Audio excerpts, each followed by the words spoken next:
எல்லோருக்கும் வணக்கம். எனது சேனலுக்கு மீண்டும் வருக. இன்றைய காணொளி அனைவருக்கும் நலம் என நம்புகிறேன். பழமைக்கு உயிர் கொடுக்கிறோம். அனிமேஷன் வீடியோவில் சுவர் ஓவியம் பொருத்தப்பட்டுள்ளது. தயவு செய்து முழுமையாக பார்க்கவும். மீண்டும் உருவாக்கப்பட்ட படங்களை வீடியோவாக பார்க்கவும். புதிய தொழில்நுட்பம். தயவு செய்து வாட்ஸ்அப் ஸ்டேட்டஸ் மற்றும் நண்பர்கள் இங்கே முழு பழமையான வரலாற்றையும் பகிர்ந்து கொள்ளுங்கள். தெளிவாக விளக்குகிறது. அரசர்களின் பள்ளத்தாக்கு குறிப்பிடத்தக்க கலாச்சார மற்றும் இயற்கை பாரம்பரியத்தை சிறப்பானதாக கருதப்படுகிறது. மனிதகுலத்தின் மதிப்பு. மனிதகுலத்தின் குறிப்பிடத்தக்க சாதனை மற்றும் கிரகத்தில் நமது அறிவுசார் வரலாற்றின் சான்றாக செயல்படுகிறது. பள்ளத்தாக்கு ஒரு சிறந்த இயற்கை அழகு புள்ளியாக இருப்பதால் பள்ளத்தாக்கு பாதுகாக்கப்படுகிறது. இந்த எகிப்திய பள்ளத்தாக்கு கிங்ஸ் தோற்றமளிக்கிறது. பிரிட்மேன் படங்களால் பிரத்யேகமாக பிரதிநிதித்துவப்படுத்தப்படும் உண்மையானதைக் காட்டு. உயர்தர ஏட்டை காட்சிகள் எகிப்தின் வரலாற்று கலாச்சாரம் மற்றும் இந்த கட்டுரையில் உள்ள சமூக அதிசய படங்கள் கண்கவர் காட்சிகளின் லென்ஸ் மூலம் பார்க்கும்போது உயிர்ப்பிக்கப்படுகின்றன. இந்த கட்டுரையின் முடிவில் தீப்ஸின் மேற்கு கரையின் ஓவியத்தின் அழகிய படத்தை தேர்ந்தெடுத்துள்ளேன். கூல் ப்ளூஸுக்கு எதிராக பின்னணி ரேடியேட்டரில் இளஞ்சிவப்பு பள்ளத்தாக்கு கீழே உள்ள நீரில் அலைகிறது. கழுதைகளின் மீது 2 பேர் பேசுகிறார்கள். சூரிய ஒளி அவர்களின் வெள்ளை ஆடைகளை உயர்த்தி காட்டுகிறது. இந்த படம் எகிப்தின் அழகை அதன் அரவணைப்பு மற்றும் அடிப்படையை சித்தரிக்கிறது. மர்மம் கடந்த காலம். பாரோ ஒரு பார்வோன் வெளியேறிய நிகழ்வுகளில் எந்த ஒரு முக்கிய குடும்பத்தில் இருந்து ஒரு மகன் தேர்ந்தெடுக்கப்பட மாட்டார்கள். வாரிசு. ஒரு ராஜாவுக்கு இணையான ஒரு பாரோ. ஆம், ஒரு பார்வோன் எகிப்திய அரசனுக்கு பட்டம் பெற்று சேவை செய்தான். பண்டைய ஆட்சியாளர்களுடன் நெருங்கிய தொடர்புடையது. ஒரு எகிப்திய பாரோ அல்லது அரசர் ஒரு மதத்தின் இரட்டை வேடங்களை வகித்தார் மற்றும் அவர்களின் மக்களுக்கான அரசியல் தலைவர். ஆண்கள் எகிப்தின் தொடக்க பாரோவாக பரவலாக கருதப்படுகிறார். அதே சமயம் கிளியோபாட்ரா 7 இறுதி பாரோவாக அங்கீகரிக்கப்பட்டுள்ளது. கிளியோபாட்ராவின் மறைவுக்குப் பிறகு ரோமானியப் பேரரசு எகிப்தின் கட்டுப்பாட்டை ஏற்றுக்கொண்டது. அவர் மிகப் பழமையான பார்வோன் வரலாற்றாசிரியர்களாக கருதப்படுகிறார். பொதுவாக ஆண்களின் அலங்காரத்தை ஆரம்ப எகிப்திய பாரோ என்று அடையாளப்படுத்துகின்றனர். மேல் மற்றும் கீழ் எகிப்து ஒரு ஆட்சியாளரின் கீழ் ஆண்களின் வெற்றியின் மூலம் அவரது ஆட்சி கிமு 3407 முதல் 3346 வரை நீடித்தது. பார்வோன் ஒரு தெய்வமாக மதிக்கப்படுகிறார். ஆரம்பகால ராஜ்ய காலத்தில் எகிப்திய பாரோக்கள் கடவுள்களாக மதிக்கப்பட்டனர். மனித வடிவில் காலம் மத்திய மற்றும் பிற்பட்ட ராஜ்யங்களாக முன்னேறியது. அவர்கள் நேரடியானவர்களாக கருதப்பட்டனர். சாமானியர்களுக்கும் தெய்வீக நிறுவனங்களுக்கும் இடையேயான தொடர்பு. பார்வோன்கள் பண்டைய எகிப்திய ஆட்சியாளர்களாக இருந்தனர். மதத் தலைவர்கள் மற்றும் தலைவர்கள் இருவரும் பண்டைய எகிப்தில் முக்கியமானவர்கள் என்பது மறுக்க முடியாத அளவுக்கு முக்கியமானது. ஆரம்பகால எகிப்திய ஆட்சியாளர்கள் அரசர்கள் என்று அழைக்கப்பட்டனர். ஆனால் காலப்போக்கில் பார்வோன் என்ற பெயர் பொதுவாக பயன்படுத்தப்பட்டது. எகிப்தியர்களுக்கும் கடவுள்களுக்கும் இடையே ஒரு நடுத்தர இடைத்தரகர் பிரதிநிதித்துவம். அவர்கள் தெய்வீக உச்ச கருதப்படுகிறது. உயிரினங்கள். இந்த படங்களில் பல சிலைகள் அல்லது நினைவுகூரப்பட்ட பண்டைய எகிப்திய பாரோக்களின் சிலைகளின் மரண முகமூடிகளைக் காட்டுகின்றன. இறந்த பார்வோன் ஆன்மாக்கள் தங்கள் உடலை அடையாளம் கண்டு பாதுகாப்பாக திரும்பி வருவதற்காக உருவாக்கப்பட்ட மரண முகமூடிகள். கின்துட்டன்காமன் ஒரு பண்டைய எகிப்திய பாரோ ஆவார். அவர் கிமு 1334 முதல் 1325 வரை ஆட்சி செய்தார். 18வது வம்சத்தின் முடிவில் ஆட்சி செய்த அவரது அரச குடும்பத்தில் கடைசியாக டேங்கர்மேன் இருந்தார். கிளியோபாட்ரா 7 ராணி ஆவார். டோலமிக் இராச்சியம் எகிப்து. எகிப்தின் டோலமிக் இராச்சியம் ஒரு பண்டைய ஹெலனிஸ்டிக் அரசு.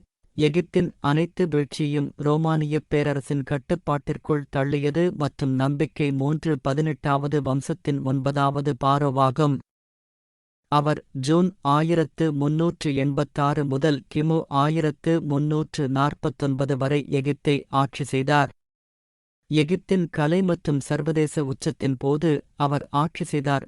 அதிகாரம் கிங் நாமா ஆரம்பகால வம்சகாலத்தின் பண்டைய எகிப்திய எகிப்தின் ஒருங்கிணைத்தவர் மற்றும் முதல் வம்சத்தை நிறுவியவர். எகிப்து மு 1186 முதல் 1155 வரை 3 மழை பெய்து புதிய இராச்சியத்தின் கடைசி பெரிய மன்னராக இருந்ததாக நம்பப்படுகிறது.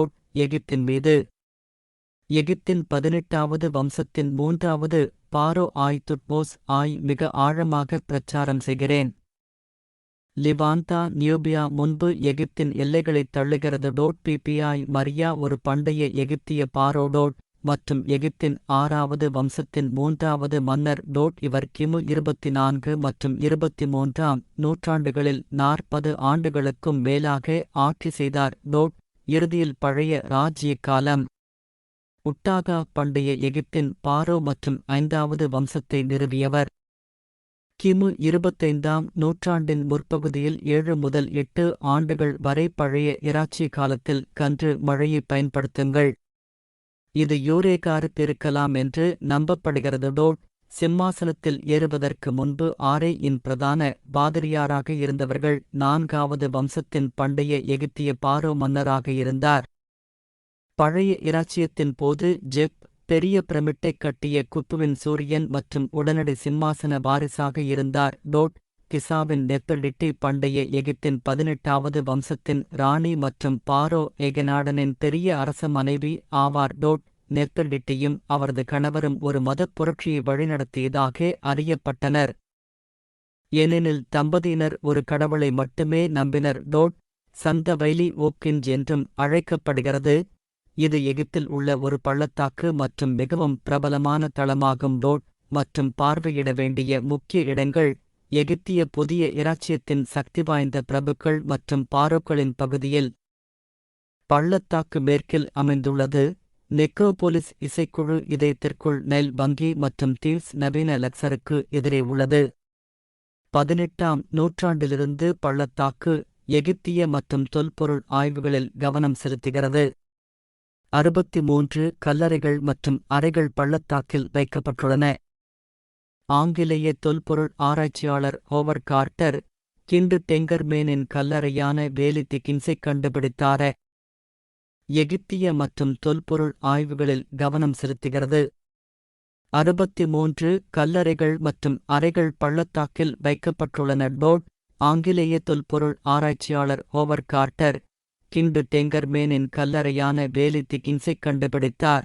1922 இல் 100 ஆண்டுகளுக்கு முன்பு 2 டேங்கர்மேன்களின் கல்லறை 1979 இல் உலக பாரம்பரிய தளமாக அறிவிக்கப்பட்டது மற்றும் இப்போது அங்கீகரிக்கப்பட்டுள்ளது. உலகின் மிகவும் பிரபலமான தொல்பொருள் தளங்களில் ஒன்றாகும். இந்த கட்டுரையில் எகிப்தின் அற்புதமான படங்களை நீங்கள் ஆராய விரும்புகிறோம்.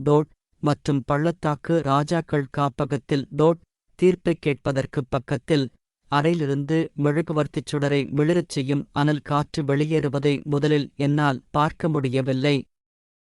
ஆனால் தற்போது துட்டன்காமோன் மன்னரின் கல்லறையில் காணப்படும் அதிசயமான பொக்கிஷங்கள் வரலாற்றில் பெரும் ஆர்வத்தை உருவாக்கியுள்ளன. எகிப்து இந்த பொக்கிஷங்கள் இப்போது கெய்ரோவில் உள்ள எகிப்திய அருங்காட்சியகத்தில் காட்சிக்கு வைக்கப்பட்டுள்ளன. 2 டெங்கர்மேன்களுக்கு முன் கண்டுபிடிப்பு.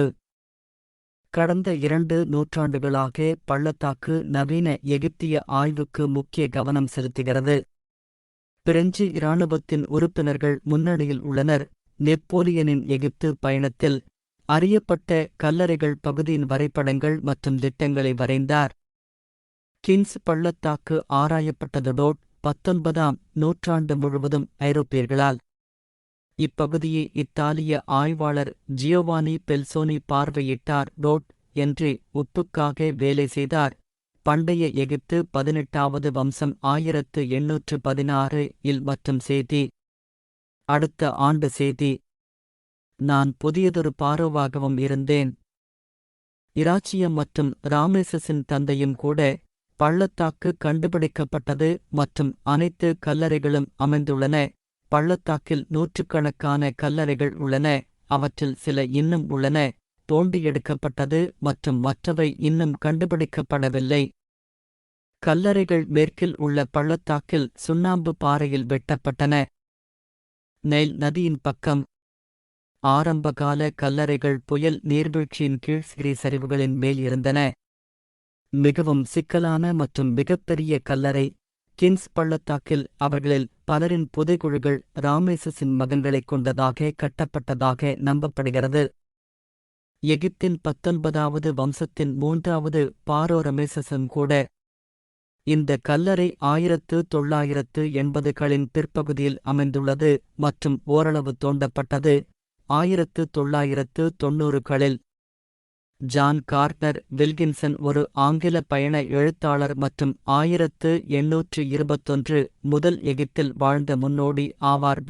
1832 வரை வில்கின்சன் அந்த நேரத்தில் திறந்திருந்த கல்லறைகளில் உள்ள பல கல்வெட்டுகள் மற்றும் கலைப்படைப்புகளை நகலெடுத்தார்.